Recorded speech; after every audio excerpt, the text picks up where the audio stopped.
What's up, guys? I'm Evan Rogers. Welcome back to Next Up. Today I'm joined by Justin. Justin, it's great to have you on the show. We're going to be talking about some common problems that a lot of entrepreneurs face on the outset. And I think this is going to be a great conversation for you and I because we're both in the throes of figuring out like our paths, and you've got your own app that you guys are developing right now. And I just came out of the startup environment. I think this is kind of a misnomer for a lot of people that are trying to figure it out. Like the startup life is very different than what people expect. We were just talking about it. So fill me in, like what's a little bit of like your experience been, and then we can kind of like bounce back and forth on it. So I guess I can start with a little background on myself specifically. Please. I turned 23 in a week. I'm in my last semester at college. Started my first little business venture in like high school, right? That's where I kind of got my feet wet. Just with like a vending machine company, and I just put vending machines places and filled them up and was able to make money. I remember that when way. you were doing that. Yeah, that was during like when we met in high school. And then that transitioned into starting a marketing agency in college, my sophomore year. And that was my first real taste of like, okay, this is what it's like to start something from absolutely nothing, learn a skill, and actually provide it. I always knew I wanted to do business, but I didn't know. It was like, okay, like I was Googling how to be an entrepreneur, how to like, how to do all that stuff, but it didn't really lead me anywhere. I got hit with a bunch of motivational stuff, but didn't really actually give me tangible help. I realized that, hey, I just gotta put my head down and just do the work, and then I'll figure it out as I go, right? And then that ended up taking me on a 2-year ride. So much fun doing the marketing agency, and then that transitioned into what I'm doing now on the app development side of things. That's so cool. I think it's like that. It's funny, like you mentioned looking up like what is an entrepreneur, and I think for people that do that, like us, we really like. It's more on the side of like, well, we're just self-starters and we do it. It's like there's no formula to it. We just put it together, right? Yeah. Like put the pieces together, but. Like what's kind of like, I was thinking through this and I'll comment on it first, but like maybe for people that don't really understand like what a young startup is and how hungry and motivated you have to be. Like in my personal experience, just having left a startup, it was the most aggressive, exciting, crazy environment that you could ever be a part of. Because like we talked about before, every day you're kind of in the hunt for cash. Unless you have some amazing grant at the beginning, but even that, that it dries up and you're like, well, what do I do next? Like, what is the next move? And for me, like being a part of that experience was so important. Like it takes you on a journey that if you go and do another 9 to 5 somewhere else, you really know how something functions, how business functions, how you can communicate with people. What's been your like perspective on that whole thing? Well, I think the first thing to understand is that a lot of people get into entrepreneurship because it's like trendy right now, right? And it's not really cut out for everybody. And I'm not saying that in like a like talking down kind of way, but you have to be a little bit crazy to be able to not take any pay, work extra hours, and be like, hey, I have no idea if this is going to work, but I'm willing to put all my eggs in this basket, right? Or if you're working a full-time job and wanting to start a side project, you got to really like it. I think that's the first thing, right? Like it's really hard to, willpower is overrated, right? You only have so much willpower. You have to really actually like what you're doing in order to do it long term. So for us, like to give you context, we've been in the works for a little over a year now. We've raised a small amount of money, but we have zero salary. Neither of us, my partner and I, have gotten paid at all, right? And it's like when you're at 3 a.m. in the morning and you're like, I've got like 17 fires that I got to put out. All of this stuff feels like it's caving in on us, and I'm not even able to like make a single dollar off of it. That's when life slaps you in the face a little bit, and you got to be like, okay, do I really want to do this, right? And you're constantly kind of going back and forth in your own head, like, is this the right thing to do? Am I doing the right thing at all? But if you like it enough, you will keep going. And I think there's a barrier. There's certainly should be, but there's definitely a barrier for entry for people because it is not, like you said, it's not something necessarily that you want to cut your teeth on. If you haven't done something, like you said, you offer a service or you've done something for a long time to where I mentioned this in a previous episode, even just the buzz of Malcolm Gladwell's like 10,000 hour rule. Like if you haven't at least started that trajectory, it might be hard to jump in and create and start a new business. But like when you've actually started to kind of put the pieces together, it at least helps you in those 3 a.m. moments when you're like, totally, wow, okay, I've been kind of down this road before, but nothing can prepare you for the craze of being in a startup that you're day to day, right? And it's terrifying sometimes. No, and I think the most important thing is to just get started, because everybody will talk themselves out of it. If not yourself, then your friends or your family will be like, dude, like you're not, like don't do that, right? Go do something a little easier, which makes a lot of sense because there's lots of times where like, wow, I wish I just had a paycheck coming in right now, right? Like I wish I just could just like go home and not think about this anymore. But you have to just consider what you value and the kind of person that you are. And I care more about being in control of what I'm doing more than I care about having that consistent kind of lifestyle, right? And obviously we have time on our side. We're young dudes. I can afford to kind of go all in on this. And that's not to say anybody who's older can't, but it definitely makes it a little bit easier when you have time on your side. And you don't have kids and you don't have like the other responsibilities. And I think maybe that's important to think about too. Like something I keep touching on in each episode is it's really, really important to remember your work-life balance, as cliche as that is, like remembering that in, your lifestyle and the people that are in your network really matter. And especially if you're with your person too, and you you can't neglect them. Like and how you have to fit that in too. Yeah. I think balance is the most difficult thing. And especially like in our young 20s, you start to realize there's this quote. It's like, your 20s is like doing all the things you wanted to do when you were a kid without being worried about what other people think about, right? Like, so like doing that, but also learning how to balance all of that, because you can't just go ham and go all in, right? And people out there will say, you got to put your nose to the grindstone, like get up before the sun rises and never see the sunset and work 18 to 20 hours a day. And I've definitely had those days, but you realize that there's only so much of that you can do. And people start to feel demoralized if they don't do what, X person is saying. Hey, you got to go ham. You can't see your girlfriend. You can't see your wife. You can't hang out, right? And sometimes there will be moments like that, but you have to make it balance, because otherwise what's the point, right? Why are you working so hard at the end of the day anyways? No, I know. And it's really like, it's figuring out, I think, what maybe modern, like you said, there's a lot of like speakers and people that come out and say certain things in certain ways that things should be. I think what's encouraging maybe for this audience to think about is, especially as an entrepreneur, you pave your own path. And you're the one that's in charge of your destiny if you so choose to do that. And that your methods are your methods. I think it can be pretty difficult for some people when they try to follow, Gary Vee's formula for how to create, right? Like it's so common. It's because they have such a great market share with their people that are really tapping into what they do. But maybe you should speak to that specifically, like finding your why and like why you do what you do, and like how did that play out into what you're building with Clout and everything? Big time. So I guess first and foremost, right, it's important to at least get started, right? And Gary does a great job of getting people to kind of get off their ass and be like, oh yeah, maybe I should get after it a little bit, like I'm not doing enough with my life, and that's awesome. But Elon Musk's morning routine isn't going to be what gets you to where Elon Musk is necessarily, right? You should take things, play around with them, and experiment. I think that's the most important thing. Mess around and be like, okay, I did that for a week. That just, with the whole 5 a.m. thing doesn't work for me, right? Or I prefer to wake up at 5 a.m. and I like getting up before the sun rises, and just keep trying. There's not one set thing. I think even Jeff Bezos says like he gets up at like 8 a.m. and then like putters for like an hour. Granted, he's already a multi-billionaire, so it depends, right? And that's another thing for the whole audience that's listening, right? Don't compare your day one to somebody else's day 1,000. What they're doing right now, every single day, does not apply to you. No. Because you're in two completely separate stages in life. Be realistic and use your head when you're thinking about that, because you probably could speak to this too. Like emotion always creeps in when you're doing something you're passionate about, of course. Like for me in film, it's difficult because like you want to always make it an expression-based business in whatever you do, but you also have to apply the mental to it and really like use your reason to work through situations. And also, not like we were saying, don't compare yourself, especially when you're separated by that much time of experience. Exactly. And it's important to be mindful of like the emotions that you're feeling, right? If you start to dread every single morning going to go do what it is that you once started really passionately, it's important to be able to be like, okay, is it because I'm facing issues in this project that I'm starting and I'm getting, demotivated and I'm feeling like I'm not good enough? Or is it because your passion is legitimately not there anymore? I can speak to that with the marketing agency thing. I did that for 2 years. And at one point I wanted, a huge building with status marketing agency all over it. And it was going to have hundreds of employees and like be an awesome thing. And then I realized like for the last 6 months of working on this project, yes, it was still growing. Yes, I was growing the business and it was doing well, but I wasn't having fun anymore. I wasn't waking up and being like, let's get after it, let's crush it, let's do this.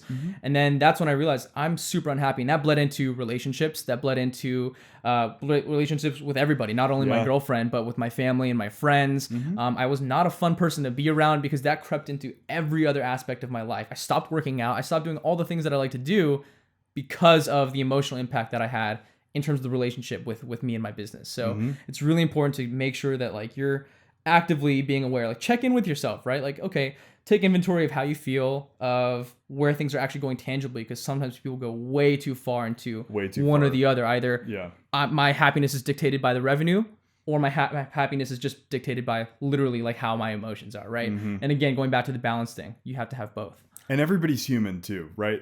That seems like it's so cliche, but there's such a misnomer with that, where if you're not taking care of yourself and your health, like you just said, I was in the same exact thing when I was in the startup and doing the 12-hour days every single day, plus, you know, whatever it was, 12 hours in the office and then doing my own thing for another 6. Yeah. I was happy doing what I was creating and all that stuff and getting opportunity. But there comes a point where you become pretty miserable and you don't realize that you're kind of living in that, but you start neglecting relationships. You start, you know, health, like we were just saying, you stop to, you know, working out or sleeping well and doing all that stuff. And this is so cliche, but it's such a misnomer and people don't think about it enough when they're pursuing their ventures. And if you're, you know, if you're tuned in, like people like you and I and minds like us that are so active that sometimes you can't sleep because of it. Yeah. You just have to learn the filter and how to turn it off, right? Yeah. Like, how have you kind of done that?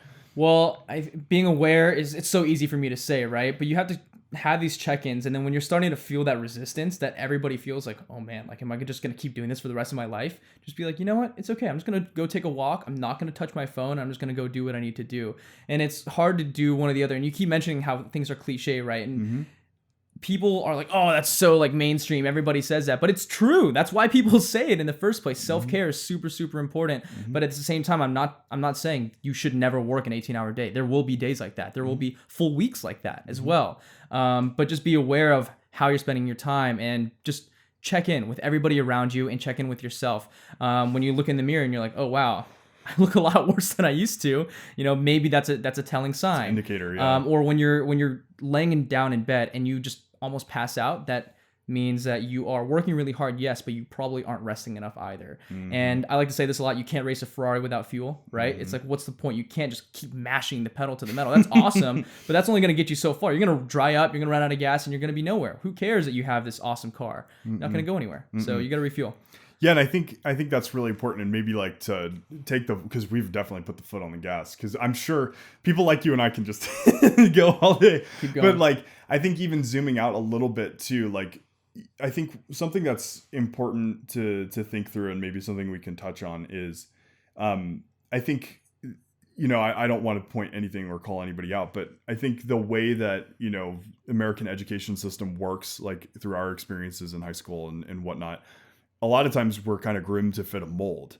And you and I connected on we probably had one of the more unique test site places that you could go for SAT testing, where they were actually working on career in Global Prep Academy. It's a great place. We really grew a lot there, I think, as people. And you had mentorship and different things introduced that we hadn't really seen yet.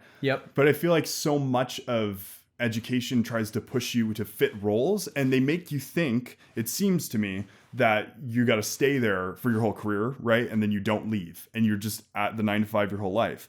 But transitioning out of roles is really healthy. Like, I wanted to get your, you know, you've done a couple different roles. What's your perspective of like kind of moving on to a next venture? Has it been good for your career and so on? It's been awesome. So, I mean, that's a really, really great point, because people believe that specialization is going to lead you to where you want to go in life, right? Like, you need to be the guy for this. And that's might be true for a lot of careers, but at the end of the day, especially in regards to business, you need to wear a lot of hats, and you need to be aware of all kinds of things. And a lot of people will tell you, hey, maybe only focus on the things that you're great at and forget all the other things that you're bad at. But that's not necessarily true. You still need to be aware of the things that you're bad at, right? But in regards to the whole transitioning thing, when one door opens, right, you take that leap of faith, all of a sudden you get in there, you spend a little time there, and you're like, wait, there's this component of the business, there's this component of this, like, and you start to absorb all this external information that you didn't even know was there just from that one venture, right? So I would not be doing this at all had it not been the connections that I made with influencers through my marketing agency. And I wouldn't have started my marketing agency had I not tried to be like, hey, let's start a vending machine thing. And I wouldn't have done the vending machine business, by the way, if I didn't work at a factory making boxes on an assembly line for an entire summer, sophomore year of high school, right? And it's like, nobody ever thinks that making boxes is going to lead them to running a startup at all. But that was my thing. And it's not like I started out and like, yes, I'm going to work this job. I'm going to get paid $11 an hour and I'm going to be an entrepreneur successfully soon, you know, but you know, you just have to start and you have to be mindful of like, okay,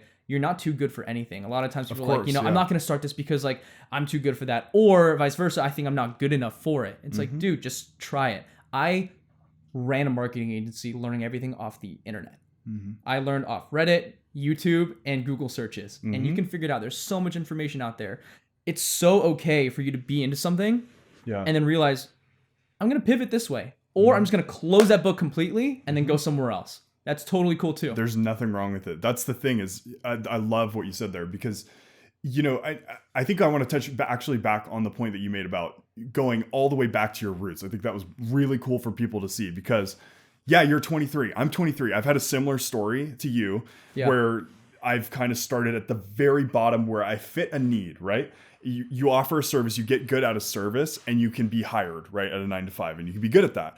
But then as I've kind of worked up and I've taken more responsibility and done different things and left jobs and joined jobs and then did my own thing and stuff, I keep seeing what you just said of it's almost like Plato's cave a little bit where you're becoming aware of what's actually happening, right? Yeah. Like when you're on the factory line and you're doing all that stuff, you start realizing, oh, so we're doing this for the man, the guy up there. Yeah. Like, I want to be that guy, right? Exactly. And then you start taking the jobs and step up and you figure it out. And you jump into management, you start managing people and you do that, all that stuff. If you had that experience, me personally, I haven't actually been a manager role, but I do know how that functions being in it and you probably the same way. But like, it's good for people to know that, you know, being an entrepreneur and doing your own thing is often a result of the, you know, progression out of the cave and understanding like what this business is. By being in it and doing your time, you really learn more. Like, I don't know if you could chime in on that, but well, big time. So I mean, everybody wants to be a boss, but nobody wants to listen to one, right? Yes. But in order to lead a team, you need to know what it means to like be a part of a team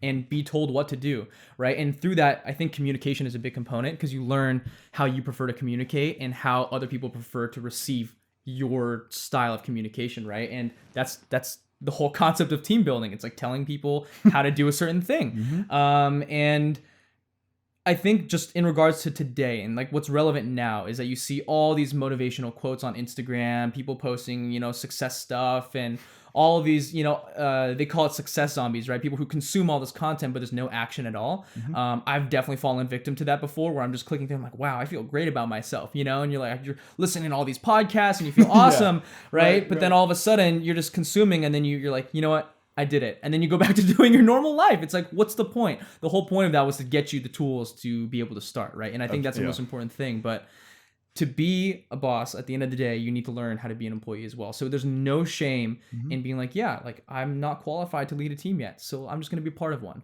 right? And I wouldn't have so I worked at Tesla in sales for about a year in my college career. And I did that because I was able to speak on what it was like, not leading, but being a part of a team at the factory for boxes, right? Or what it was like trying to start my own little venture with my vending machines. So I did that up until when I started the marketing agency, right? But being there taught me so much as well. I had a formal manager. I learned sales skills. I learned how to communicate as well. All these little things, they add up into your little toolbox that seasons you and gets you ready to be a successful entrepreneur. And it's an open mind thing too, where if you go into those roles, like you were just saying at the bottom level and you're waiting and you're listening and you're listening and you're listening and you start, if you're really thinking of like eventually doing your own thing and you're thinking that way, you would not, but like for me personally, being through a startup environment where it was like that, where I did have a big role, but I was also younger than a lot of my, you know, comrades and stuff. I started realizing, oh my gosh, I'm observing and I'm hearing every day. And I'm like sitting in on calls, sitting in on meetings where, oh my gosh, these guys are 10 years ahead of me, but now I know what they're doing. And now I further my knowledge 10 years all of a sudden, and I'm not perfect. And that's the whole point of this actual series is being very open about discussing this stuff because we don't have it figured out, right? But I don't think anybody does. Everybody's on the learning curve, right? So I think we all relate to this, right? Like when you Yeah. were 13, you couldn't wait to be an adult. And now we're here and we're like, wow, what did we get ourselves into? And just thinking that yesterday. yeah. And it's not like our lives are bad right now, right? But it's just to say that like you don't really know how much goes into everything as things progress. And it's totally okay to not know, right? I think about being a parent as well. Like I'm not a parent yet, right? But I raised a little puppy with my girlfriend, right? And even through that experience, I was like, wow, like I'm learning so much about myself in terms of how to communicate, how to teach little things. And I'm not going to compare real parenthood to training a dog. Okay, so it's a little bit different, you know, slightly different, but similar. Entry level. But what I'm saying is like it's totally okay to not know what the hell you're doing because you figure it out as you go, right? And through all these experiences, you figure out a lot about yourself, a lot about other people as well, and how you kind of fit into the world and how you fit into the life that you're trying to create for yourself as well. Totally. So you just got to start. You just got to start with something, and then through that experience, you're just kind of like taking inventory of everything. Like, okay, so my manager's telling me this. He just pulled me aside because I totally messed up on this, and that's why I didn't really like the way he communicated to me, or I love the way he communicated to me.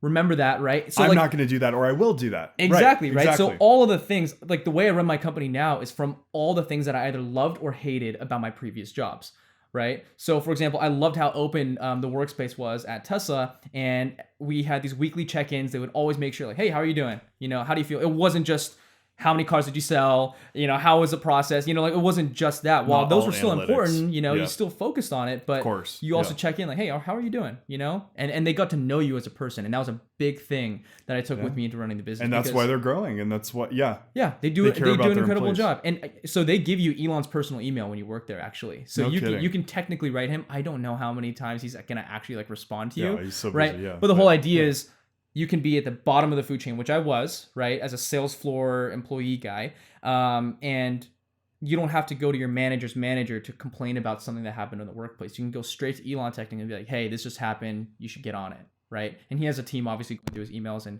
making sure that that's getting taken care of. But that's super important. There should be, in my opinion, ultra transparency in a company. You should have a direct line to your superiors. I agree, because I think we're touching on stuff. I think you guys can read into a little bit of this where, you know, there's kind of this line that we're drawing of what can create a great work environment and one that you can offer successfully. One point I wanted to make an experience that I want to share is I think that being in the startup that I was at, one thing I felt that was not handled the best was they went for scalability, I think, faster in the as far as hiring employees, faster than any of us really thought about. Well, maybe we should just take in contractors and build a network of contractors. And because it was media based, it wasn't as crazy as, you know, having somebody in sales or, you know, full time to do that all day and being on calls or whatever. But I think what I learned from that whole experience was, wow, do I really need to front all this capital to be able to hire a full-time team right out the gate? We're talking like first year and 10 employees already full-time and good pay. Yeah. And I have no problem with that if you've seeded it, if there's money. But what I learned for me personally in the media side was, I don't think I want to do that initially if I start building my team. Like, you know, some of my teams in this room, like we really like whenever we can, it's like the gig economy where you're really just tapping into contractors and using contractors. But while you're doing that, build your methods and build why and how you work well with your team, and then start adding team and save capital up front. This is just an experience I had, and I wanted to throw it out there because I wondered if you have had similar. Totally. You bring up, there's a lot of things that I want to touch on, right? But one thing is to remember, at least for most people, you start an idea or you get into the entrepreneurship space with not a lot of money, right? Not everybody just is like, hey, like I want to start this, and then $1 million falls from the sky, right? You know, some people are blessed to have that, and that's awesome. And even then, they should consider who they bring on, because a lot of times we're taking advice from other teammates or people who are farther ahead in life than us, and they say, yeah, you should have a marketing guy, a sales guy, accounting, a business development coach, all of this kind of stuff. But what I would say to the people who are listening is that you'd be surprised at how much you can do on your own, right? So when I started my agency, I was accountant, I was marketing guy, I was sales guy, I was business development guy, I was everything. I wore, because the team was me. I was a glorified entrepreneur. I was just a freelancer, really, is what I was. Multi-service freelancer. Yeah, but then eventually you get to a point where you're like, oh, wait a minute, I'm really bad at this, or I'm not doing this well enough, or this is taking time away from a core service that I could provide better, like on my own, right? Like it's taking away from the things that I'm better at. Hire out of necessity. So once you get to that point, you're like, okay, I do need somebody to run my accounting, because like I look at, you know, a journal entry and I don't even know what to do with it. You know what I mean? So then that's when you know you need to hire outside, and that's what helps to grow a business. So to your point, you don't really need to come out of the gates with a whole team with every single person and people even below them. They're like, just grow the team or organically where you see that it's necessary. And that's also great to your point in terms of growing the actual connection with like the whole team in general, right? Because when you just hire everybody on board, everybody's like, okay, cool, I gotta do this, but there's not really like this glue that kind of holds a team together. And especially in a startup space, the way that I see it, it needs to feel almost like family. You need to be able to show up. You need to be able to go in and like look like you're having a rough day and be okay with it, you know, not have to fake a smile, because it's okay to have a rough day, right? I actually think, not to cut you off, but I think those environments are really toxic when it's not a wrong idea to, you know, even if you're having a bad day, have a good, you know, put a good face on. But at the same time, like there is an element to that where you're in a startup. That's the point. You're at rock bottom. Everybody is struggling. Like, I don't think it should be wrong to be going through that with people and showing that on your face. And obviously there's game facing, and you've got to, especially if you're, you know, co-partner or whatever, you have to put the face on to, you know, to make sure that, you know, you're leading the ship with confidence and nobody feels like they're overwhelmed, right? Yeah. But I do agree with that though. I think that, you know, like it's natural that so much of the job is problem solving. What you do well often shows through, but the problem is all of the things that you have to solve. So you might be able to say that point right now because you're in it right now, I'm sure. Yeah. I think a better way to put what I was saying is like, it's okay to be more communicative of your vulnerability, right? Like when you're feeling like absolute trash, it's okay to be like, man, like I'm not feeling it, right? And then lean on your teammates for support. Or you know, ask them like, hey, like, what are you doing to get through this week, right? Like, I'm not having a good time. That's not to say you pick up the next sales call like, hi, you should totally buy our product. You know, like you don't do that. You still put on game face like you were saying, but it's okay to be with your teammates specifically when it's the right time, of course. Because like you were saying also, I can't just be like, wow, like we've got X amount of days left of money in the bank. I have no idea what I'm not going to go tell the whole team that, because now like I got to steer the ship like you were saying. So balance. It keeps going back to the balance thing. And let's talk too about like projections versus cash flow too. Like you can't, that was, I think, I'm not going to keep berating the point on the employee thing, but as far as like what capital you're willing to, you know, expel on, or, you know, expand on and share with a team, potential team,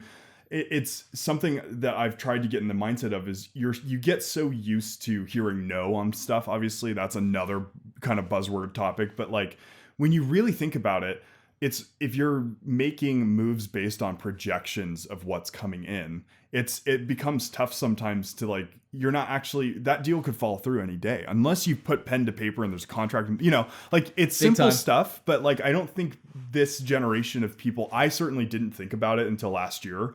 Like, I think that's something important that we should probably touch on is, you know. So what you're saying actually reminds me of, I don't remember which season it was, but it was in the finals game with the Lakers, right? Kobe was like, he was like mad, you know, he's like famous for, he's like at the stage, like people are interviewing him. They're like, Kobe, like, when are we going to see a smile on your face? He's like, job's not done.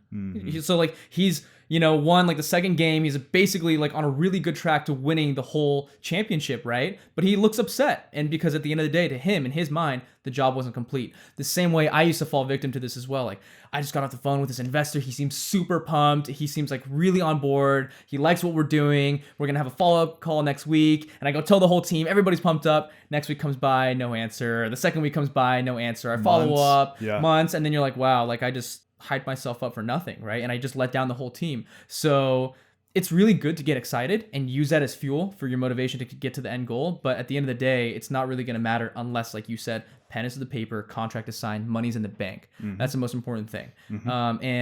While you can get excited and pat yourself on the back for making progress, you got to wait till the job's done. Totally. Well, I hope this has been really beneficial. I can't believe that's 30 minutes already. I mean, I feel like we just got started talking, but I think that's really important for people to understand. I hope that it's been beneficial. I mean, there's a lot of problems and things that you only scratch the surface. I mean, the hours that you could spend talking about all the different technicalities of all the things that come up, and but I wanted to give you a moment to like kind of plug yourself and a little bit of what you're doing and whatnot, just benefit you. Sure. Okay. So I guess you guys can find me on Instagram at not Justin Lin. Lin is spelled Lin. Like we were talking about earlier, we touched on it briefly. The startup that I'm running is called Clout. It's a mobile app. It's designed to allow creators and influencers and celebrities even to monetize their content through paid content, live streams, all of that kind of stuff. So if you want to check it out, download it. It's on the App Store. But been tons of fun. And if anybody wants to reach out to me, I'm happy to be a resource. To just DM me. I'll get back to you. My email's in there as well. I'm more than happy to be a resource if anybody has any basic questions or wants to follow up on what we chatted about today. Yeah, absolutely. And thank you guys for watching. For sure, like, comment, and subscribe on this channel. We're growing these series. I think it's really important. I hope it serves a community. And speaking of community, we've got our micro community building on Discord if you want to join. It's a great space for business minds and creative minds to connect and talk projects. And COVID's been really isolating, so I hope that people are able to use a chat room to be able to connect and hopefully put deals together and whatnot. And be sure to check out our Patreon. We're doing a really cool low end special where it's $1 a month and you pay $12 a year to support the channel. It really helps, and we're trying to really grow this and keep pushing content that's beneficial for the community. And Justin, it was great having you on. I really appreciate it. Thanks for having me. We'll see you guys on the next one. And thank you to Next Level supporter Ethan Welch for supporting us on Patreon. Be sure you do that. Lots of cool benefits that are associated with that, so you don't want to miss it. Thank you, Ethan Welch, Next Level supporter.